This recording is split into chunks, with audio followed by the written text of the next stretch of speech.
네, 김원장 기자의 개인 사정으로 오늘 불참을 합니다. 그래서 우석진 교수와 오붓하게 집중적으로 이야기를 나눠보겠습니다. 어서 오세요. 네, 안녕하세요. 영어는 영역자 우석진입니다. 네, 네. 아직 방학 시작 안 했죠? 방학했습니다. 예. 벌써 했어요? 그럼요. 학기가 너무 짧은 거 아니에요? 아이가 학생들한테는 이렇게 짧게 끝내냐 그러지만 교수들은 근데 아직도 학교 중이다 이러면 굉장히 힘들죠. 또 괜히 삐딱선 타고 싶은 게 아니 그 방학을 만든 이유는 혹서기 혹한기 피하라고 만든 거 아닙니까? 근데 요즘 학교 냉난방 잘 되잖아요. 근데 뭐 굳이 방학을 할까요? 예, 재택근무입니다. 그냥 1년 그냥 계속 학교하면 안 되나? 이 얘기면 학생들이 싫어하려나? 싫어하죠. 네, 알겠습니다. 요 얘기를 다른 교수님한테 했더니 막 저를 막 도끼는 방학은 이제 그 초등학교 학부모들 굉장히 괴롭습니다. 그러니까. 예, 방학하면은. 맞아요. 예. 그렇죠. 예, 돌봄 이슈가 있어가지고 굉장히 힘들고 개학하면 다들 좋아합니다. 네, 특히나 이 대학교 방학이 길어서. 반대로 이제 학교에서는 이제 방학하면 좋지. 근데 지금 이제 방학 시즌이기도 하지만 이제 본격적인 입사 시즌이기도 하잖아요. 이거 좋은 말씀이신데 지금 어때요? 지금 좋지는 않죠. 취업률 이런 게 많이 안 좋죠. 좋지는 않죠. 좋지는 않고 이거는 뭐 취업률과 약간 좀 다른 얘기인데 조금 기업들한테 좀 드리고 싶은 말씀이 있는데 우리 예전에 그 학교 중에 취업하면은 그 수업 안 듣고 회사를 다니잖아요. 졸업반 되면은. 교수님 좀 봐줬잖아요. 옛날 봐줬죠. 봐줬죠. 예. 근데 이제 그렇게 취업한 회사가 옛날에는 이제 평생 가니까 그게 괜찮았는데 요즘 같으면은 뭐 그냥 인턴형 그렇죠. 뭐 취업 뭐 고용 연계해가지고 인턴을 하거나 아니면은 뭐 비정규직으로 처음으로 들어가게 되는데 그게 그 학생 졸업생들의 첫 번째 회사지 마지막 회사는 아니거든요. 요즘은 그렇죠. 특히나. 예. 근데 이제 그 마지막 학기를 학교를 와서 그러니까 회사를 와서 일을 하라고 그러니까 학생들이 다 학점이 좋지가 않거든요. 좀 교수님이 좀 봐줘야 되는 거 아니에요? 근데 이게 교육부 감사 이런 게 있어가지고 더 옛날보다 더 타이트해졌어요. 더 타이트해졌어요? 더 타이트해졌습니다. 그러니까 그러면 학생 입장에서는 회사 일도 하면서 수업 준비도 해야 되네? 그러니까 학교 수업은 이제 빼주죠. 아니 빼준다더러 뭐 레포트도 내야 되고 뭐 해야 될 거 아니에요? 레포트 내야 되는데 이제 시험 보는 학생하고 비교해봤을 때 좋은 학점을 받기가 어렵죠. 레포트로 대체하면? 레포트로 대체하면은. 그럼 어떻게 해? 그러니까 이제 학점이 마지막 학기가 다 안 좋죠. 옛날하고 다르구나. 옛날은 그냥 뭐 선풍기 불어가지고 학점 매기도 옛날 그런 시기도 있었으니까. 전설로만 내려오는. 근데 이제 여하튼 이게 그러다 보니까 학생들이 좋은 학생일수록 취업하면은 마지막 학기가 안 좋습니다. 근데 그 학생에게는 그 취업한 직장이 평생 직장은 아니기 때문에 또 옮겨야 되잖아. 그럼 성적 증명서도 떼야 되는데. 그렇지. 마지막 그 학기의 학점이 뭐 엉망인 거죠, 사실은요. 그럼 또 장기적으로는 학생 입장에서 안 좋은 거예요. 안 좋죠. 그래서 좀 그 기업들이 좀 급해도 학기는 좀 마무리하고 12월부터 일하게 해줘라. 그 얘기를 하시려고? 그렇죠. 예. 근데 갑이 학교일까요? 기업일까요? 기업이긴 하죠. 그러니까 기업 관행입니다. 그게 기업들의. 그러니까. 근데 요즘 학생들 구직 포기자가 많아요?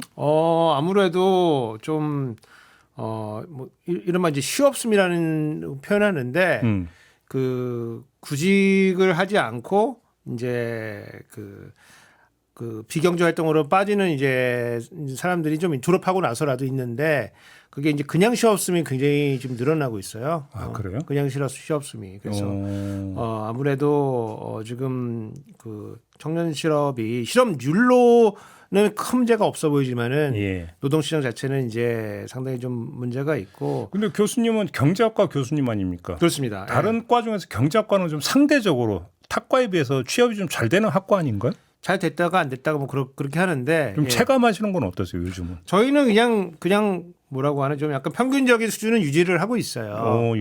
평균. 왜냐면 이제 아무래도 상경 계열이다 보니까. 그러니까. 그래도 뭐 기업을 이제 그 신입사원 뽑다 보면은 그래도 뭐 장부라도 조금 볼 수 있고 엑셀이라도 조금 할 수가 있고 숫자에 좀 감각이 있는 사람들을 바로 써먹을 수가 있기 때문에 그렇죠. 뭐 선호하는 측면이 있어가지고 문과 중에서는 조금 그래도 취업이 되는 편인데 그래도 뭐 산업이 어려우면은 다 같이 어려운 거죠 사실은. 이 문제를 도대체 어떻게 풀어야 될까? 이게 한두에 된 문제가 아니잖아요 사실. 한두 해 된 문제가 아니죠 이게 지금. 왜냐면 이제 뭐 저도 뭐 학교에 있지만은 그 이제 뭐 공급자 중심으로 이제 사실은 학교가 편성이 돼 있거든요. 그리고 우리가 그 대학이라고 하는 게 뭐 이제 학문이다 뭐 이런 게 하나가 있기 때문에 예, 뭐 세상과 좀 약간 등지는 약간 뭐 고고한 이런 거를 이제 해야 된다고 주장하시는 분들이 또 꽤 있어요. 네. 뭐 그리고 틀린 얘기도 아니고 사실은. 예. 예, 근데 그런 분들이 이제 좀 많이 있으면은 아무래도 사회가 요구하는 네. 이런 교육이나 내용을 이제 못 쫓아가는 경우들이 많죠, 사실은. 예. 그러니까요. 예. 저는 아닙니다. 저는 이제 배운 거랑 가르치는 거랑 달라야 된다. 저는 이렇게 생각하고 있습니다. 예. 그럼 무슨 말씀이세요? 배운 거랑 가르치는 게 다르다. 그러니까 저희는 이제 교수들은 이제 학자가 되기 위해서 트레이닝 받았으니까. 내가 이제 그 교수가 되기 전에 내가 교육받은 그렇죠, 거. 그렇죠. 우리 배울 때는 이제 학자가 되라고 트레이닝을 받은 거니까. 그렇지. 이제 학자가 되기 위한 여러 가지 수업도 듣고 논문도 쓰고 이렇게 된 건데. 예. 뭐 지금 학생들 상당 부분은 학자가 되는 건 아니거든요. 그렇죠. 경제학자가 되는 건 아니에요. 경제학의 중요한 소비자가 되는 거지. 경제학 내용을 알고 있는 소비자가 되는 거니까 어프로치도 좀 달라야 되는 거거든요. 그래서 잘 읽고 잘 쓰고 엑셀 같은 걸 잘 다루고 그리고 이제 경제학 용어나 이 지식에 대해서 익숙하고 그래서 좋은 소비자가 되는 이제 훈련을 시켜야 되는 거기 때문에 목적과 내용은 좀 달라져야 된다고 보거든요. 그래서 뭐 이른바 실용학문.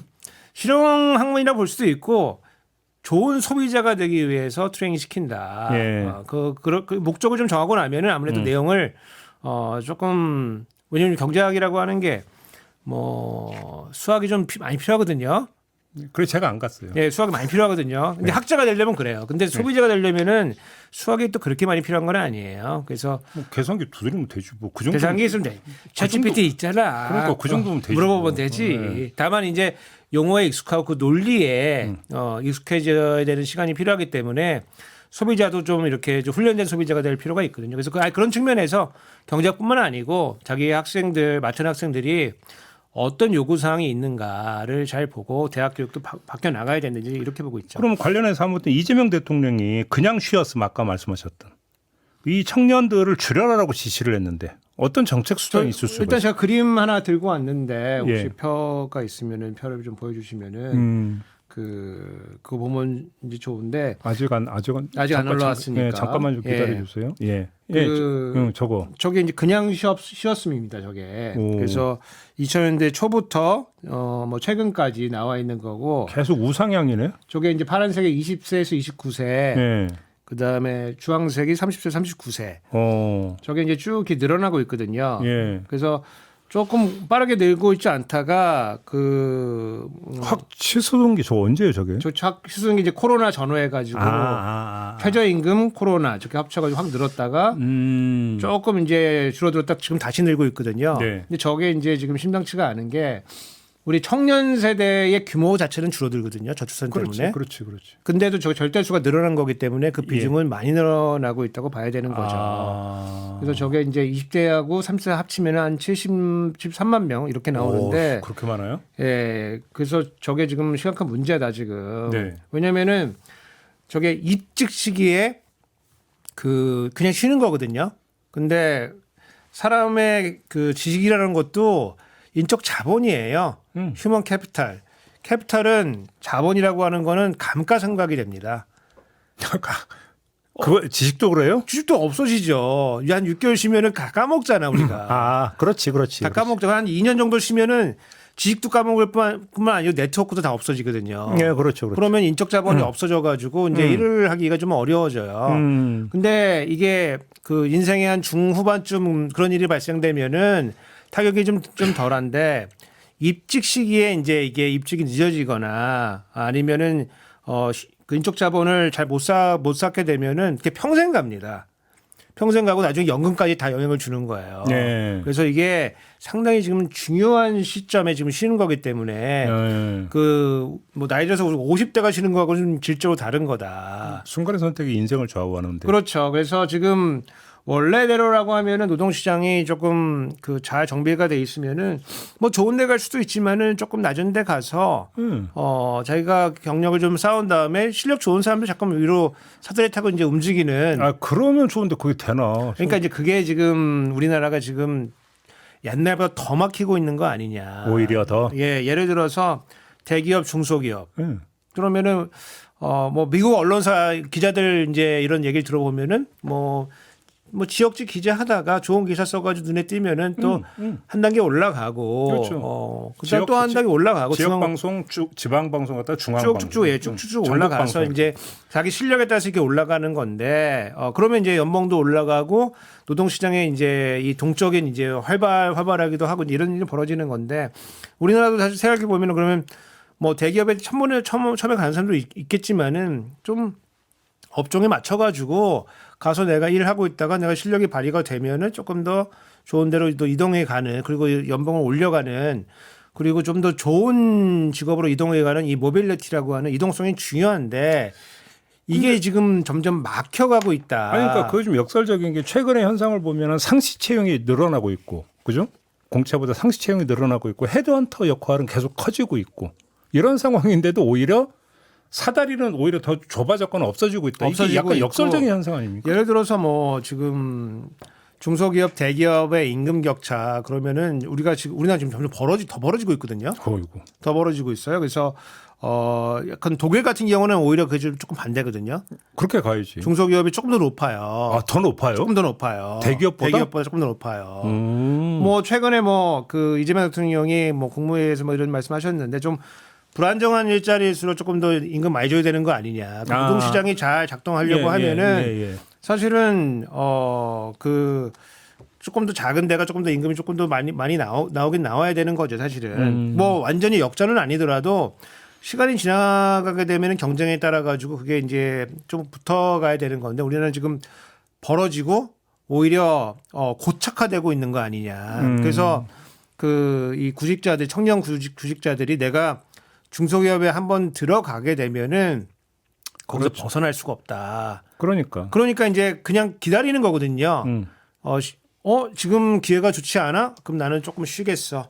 밖에 나와 있고 조금 뭐 학원을 다니거나 뭐 아니면 뭐 인강을 듣거나 뭐 이렇게 하면서 조금 더 버티고 있다가 좋은 기회가 오게 되면은 그럼 나는 그럼 조금 더 좋은 데 간다.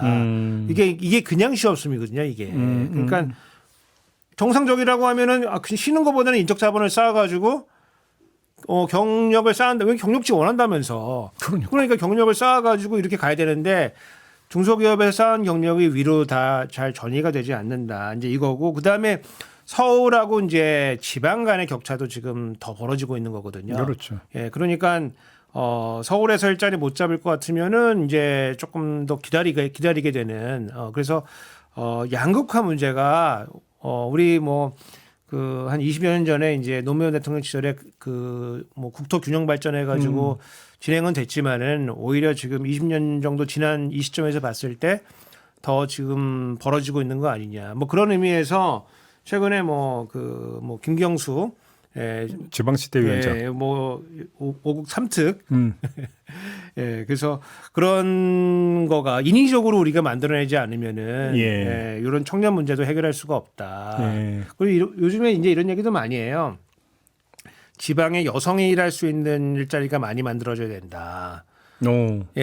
왜냐면은 이제 그래야지 이제 거기서 이제 여러 가지 이제 정주 여건도 만들어지고 그리고 좋은 일자리 조금 생기는 거거든요. 안정된 일자리 좀 생기는 거기 때문에 그런데 이제 시장에 맡겨놨더니 지금 다 벌어진 거예요, 사실은. 그러니까. 경쟁시켜놨더니 좀 더 벌어진 거고 뭐 이게 그러면 뭐 아주 나쁜 거냐? 그러면은 뭐 이거를 더 선호하는 사람도 있겠죠. 위너가 다 가져가는 거 아니냐 이렇게 볼 수도 있겠지만 이게 국가 전체적으로 보면은 굉장히 큰 손해다. 젊은 친구들이 이게 인적 자본 쌓지 않고 쉰다 그러면은 국가 전체적으로 봤을 때도 경제 성장하기 좀 어렵다. 그래서 조금 더 인위적으로라도 조금 개입을 해가지고 이 양극화 문제는 우리가 좀 손을 좀 봐야 된다. 이제 이렇게 보고 있는 거죠. 난제 중에 난제죠, 사실은. 근데 참 되게 절실한 문제입니다. 이 얘기 좀 하고. 우리가 다 이제 그 이중성이 있어가지고 또 남의 그 애들 얘기할 때는 중소기업이라도 가면 좋지 이렇게 하다가 또 맞아요. 우리 애들 얘기할 때는 또 좋은데 가야 되는데 의대 가야 되는데 이제 이런 얘기 이제 우리 이중성이 다 있는 거죠. 네. 그러니까 이제 사실은 개인한테 맡겨놓으면 이 답이 안 나오는 겁니다. 그래서 그렇죠. 정부가 이럴 때 좀 역할을 좀 해야 된다. 코오디네이션 이 조화롭게 좀 정책할 수 있게 해줘야 된다. 이렇게 보고 있는 거죠. 독일은 중소기업 임금이 대기업보다 높다는 데서 확 꽂히는데요. 그렇게만 해도 좀 많이 바뀌지 않겠어요? 그러니까 이제 그거를 이제 하게 만들어줘야죠. 그러니까. 안정되고. 그러니까. 예, 그 최근에 이제 이재명 대통령이 최저임금 관련해 가지고 아주 좋은 말씀 해주신 것 같아요. 공공 부분에서 임금 결정할 때 왜 최저임금을 결정하냐. 그렇죠. 최저임금은 진짜 사회의 가장 낮은 비수능 노동자들 위해서 만든 건데 공공 섹터는 조금 더 그거보다 적정임금이라는 개념을 쓸 수 있는 거 아니냐. 그렇죠. 예, 그래서 그렇게 이제 좀 사회 전반적으로 이 임금을 조금 더 올려 나가면은 그러면은 뭐 이런 것도 좀 완화되지 않을까 싶습니다. 자, 다음 환율 얘기로 좀 넘어가겠습니다. 조금 전에 6분 집중에서도 전해줬어요. 고환율 때문에 지금 딸기 농사가 어떤지 실태를 좀 전해주기도 했는데 예. 외환 안정 TF가 이제 가동이 됩니다. 좀 고환율 잡을 수 있습니까? 어떻게 되는 겁니까? 그러니까 요거 이제 판단인데 지금 정부 당국, 외환 당국 특히 이 스탠스는 뭐냐면은 최근에 환율이 올라가는 거는 단기적인 달러 수급 문제 때문에 그렇다. 그렇게 보는 거거든요. 그렇기 때문에 이제 달러 수급이 문제니까 달러 수요를 억제를 하고 달러 공급을 늘리면 요 문제 해결되는 거다. 이제 이렇게 보는 거고 저는 그렇게 보지는 않죠. 예, 저는 요거는 이제 그 한미 간의 금리 격차가 일반적으로 지금 역전되어 있는 상태이기 때문에 또 미국 또 내렸던데요? 좀 내려서 이제 조금씩 줄어드는 거죠. 예. 우리나라도 이제 사실은 내리지 않고 이제 그 동결을 조금 계속 해오고 있거든요. 그러면 이제 금리 격차가 조금 좁혀지기 때문에 아마 환율 압박은 조금 좀 덜 받을 거예요. 그럼에도 불구하고 저는 금리 정책 실패했다고 보거든요. 예, 개인적인 견해입니다. 몇 번 말씀하셨어요. 예. 이창용 총장님 사랑합니다.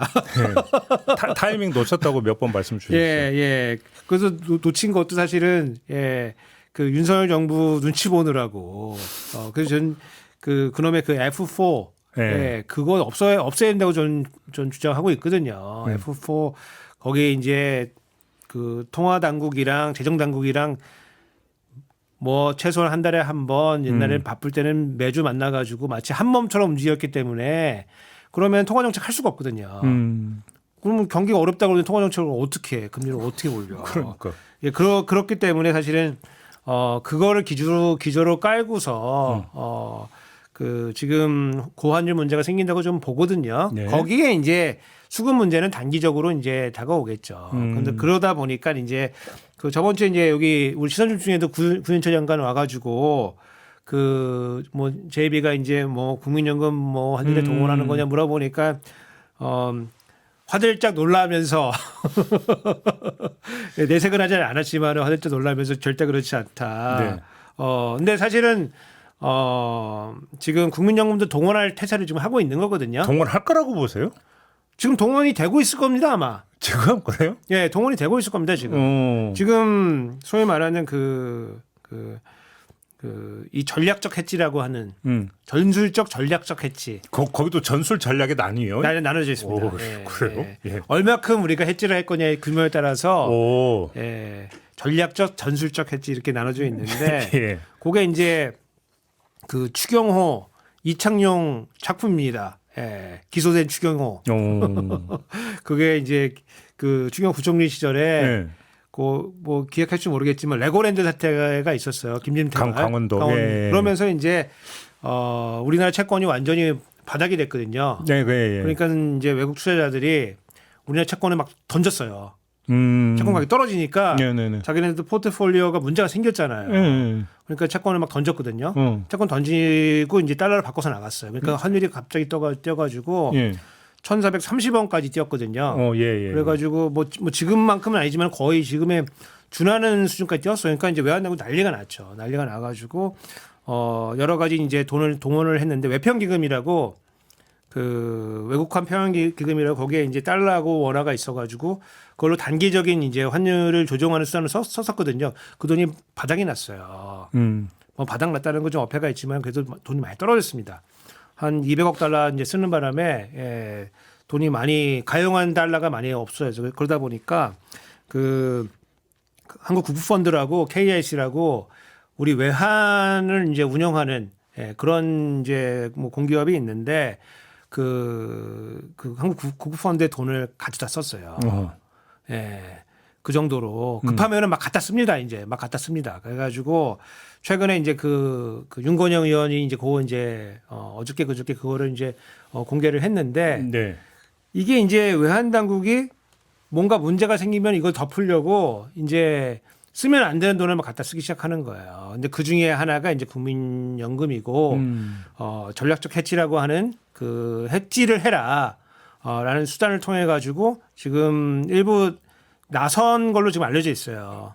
그래요? 왜냐하면 이게 사실은 국민연금의 그 해지 전략이 알려지면 안 되는 게 이게 알려지면 이거 보고서 또 돈 벌러 많이 들어오거든요. 그러겠지. 그러니까 이제 알려지면 안 되죠. 사실 근데 이제 뭐 환율이 뭐 얼마큼 이상 뭐 예를 들어서 과거 평균에 좀 얘기는 좀 어렵지만은 그 표준 편차 3표준 편차만큼보다 벗어나게 되면은 그러면 들어간다. 뭐 약간 그런 이제 뭐 기준을 갖고 있는데 여하튼 지금 국민연금은 지금 아마 동원돼서 지금 들어가고 있을 거고 이거 외에 국민연금이 그 상당 부분 자산이 지금 해외로 나와서 투자가 되고 있거든요. 그렇죠. 그러면은 신규 투자에 나설 때 달러가 필요하잖아요. 그렇죠. 예를 들어서 다음 내년 초가 되면은 국민연금이 이제 포트폴리오에 다 그 약간 국내 자산 몇 프로, 해외 자산 몇 프로 이게 다 상한이 있거든요.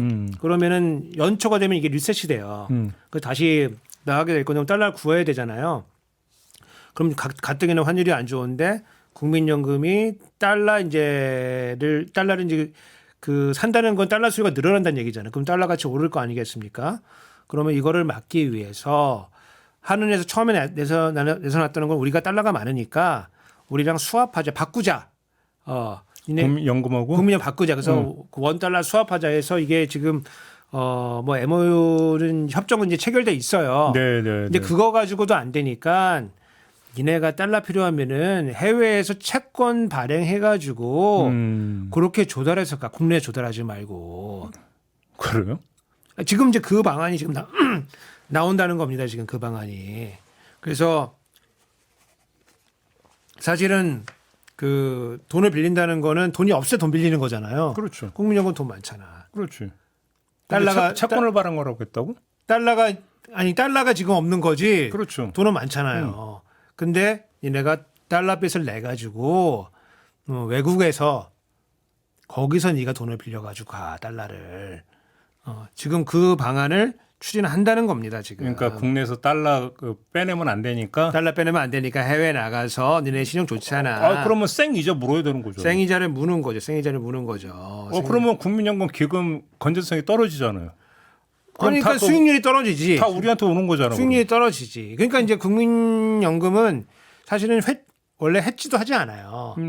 원래 이제 그 달러 이제 그 외환 해지하는 사람들 누구냐면은 이제 그 수출입하는 사람들. 예. 내가 좀 6개월 뒤에 물건값 받아야 되는데 6개월 뒤에 환율 어떻게 될지 모르니까. 조금씩 인천에 이제 배 들어온다 이런 사람들. 그렇지. 이제 만기가 있는 거지. 뭐 짧게 그렇지. 만기가 있는 데들이 이제 해지를 하는 거거든요. 근데 국민연금에 투자라고 하는 거는 단기간 투자하는 게 아니에요.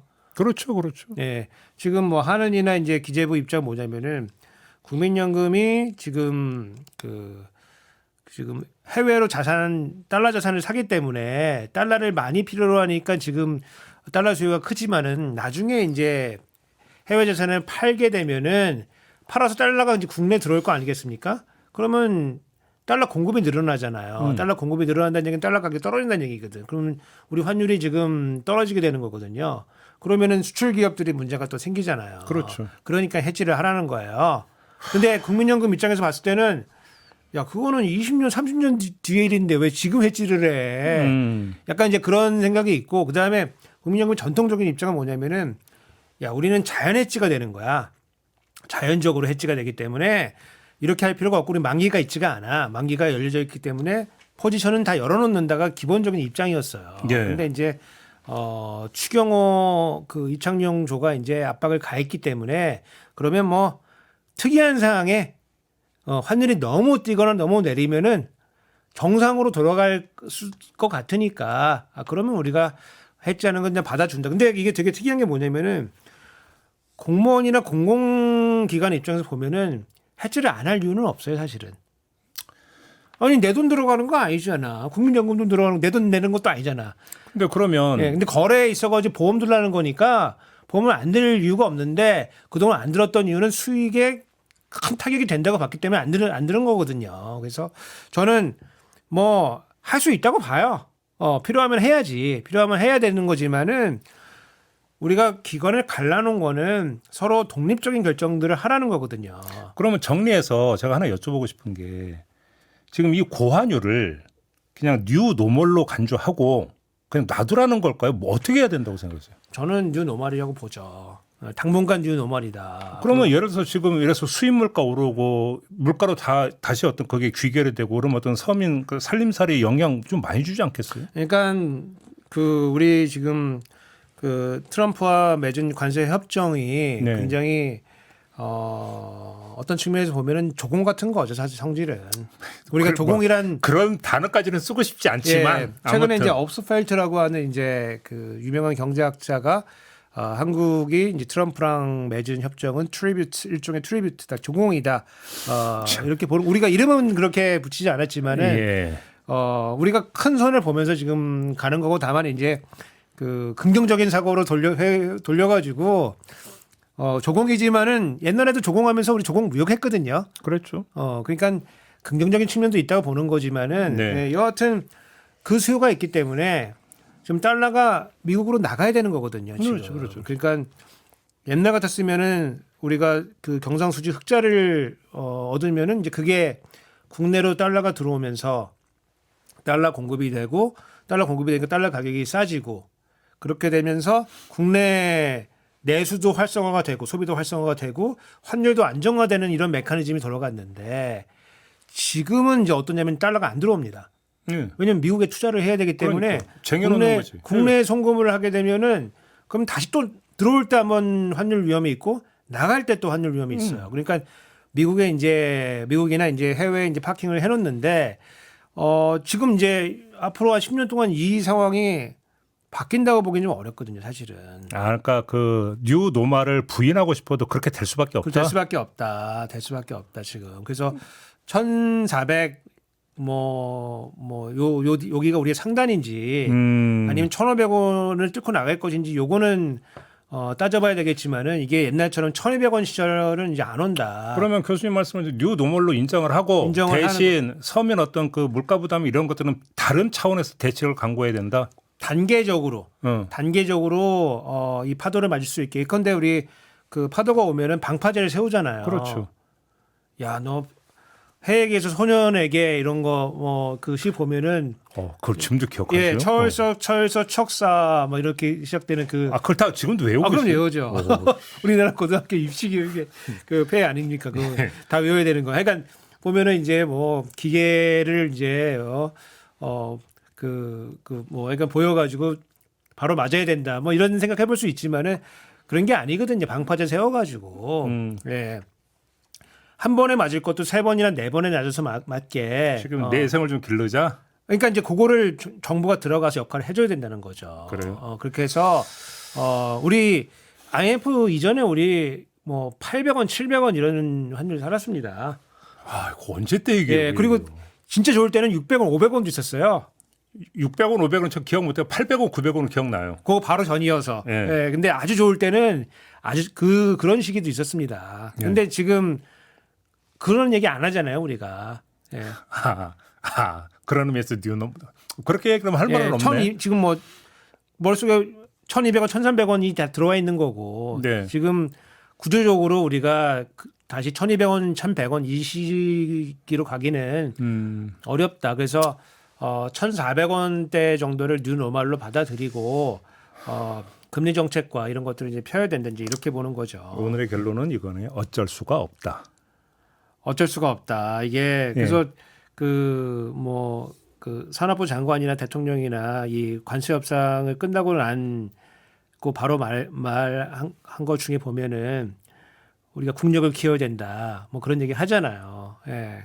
뭐 이제 결론이 좀 허무하긴 한데 지금 이 상태는 좀 받아들여야 되고 요게 좀 개선이 좀 되려고 하면은 금리 정책이 좀 잘 가야 된다. 이제 이렇게 보고 제가 이제 F4 얘기 처음에 왜 들었냐면은 금리 정책이 이제 전 실패할 수밖에 없다고 봤거든요, 사실은요. 왜 그러냐면은 F4 같은 소위 말하는 이제 팔러스 믹스거든요, 그게. 정책을 팔러스를 믹스해서 쓴다. 예를 들어서 최근에 이제 이재명 정부 들어가지고 확장 재정을 조금 하려고 추경을 했잖아요. 그래서 추경을 민생 회복 소비 쿠폰 한다고 한 14조 정도 저희가 늘렸고, 그 다음에 이른바 이제 세입 경정이라고 세수가 안 들어오니까 추가적으로 돈을 빌려가지고 한 20조 정도 채권을 이제 올해 지금 소화를 하고 있거든요. 그러면 채권을 많이 파니까 금리가 오를 수밖에 없어요. 금리가 오르는 거를 이제 완화한다고 5월 달에 금통위에서 금리 내렸거든요. 그 돈이 M2가 지금 어마무시하게 풀려나가고 있습니다, 지금. 그러니까 이게 돈이 무지하게 풀려나가다 보니까 환율도 뛰고 아파트 가격도 뛰는 거예요. 그럼 왜 나한테는 안 와, 그게?